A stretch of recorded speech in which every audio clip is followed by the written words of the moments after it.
Hi hello welcome to Savari vlogs. ఈరోజు నేనైతే మీకు చేప గుడ్లతోటి ఫ్రై అయితే చూపిస్తాను.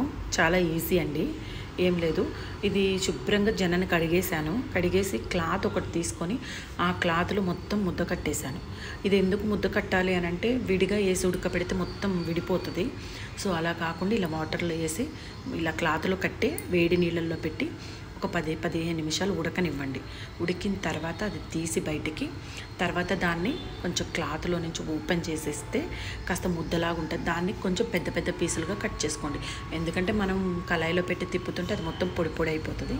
సో కొంచెం పెద్ద పెద్ద పీసులుగా కట్ చేసుకుంటే తర్వాత దీనికి ఏమేం కావాలి అని అంటే ఒక ఉల్లిగడ్డ, 4-5 పచ్చిమిర్చి, కొంచెం కరివేపాకు, కొంచెం పసుపు, కొంచెం అల్లం పేస్ట్, ఉప్పు, కారం.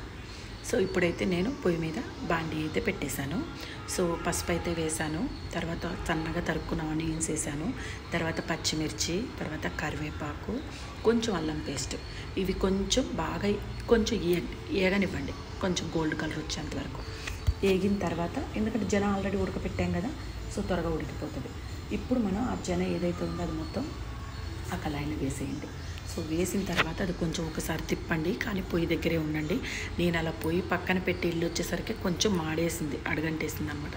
సో పక్కనే ఉండండి. ఇప్పుడు దాంట్లో కొంచెం ఉప్పు కారం వేసేసి దింపేసుకోండి.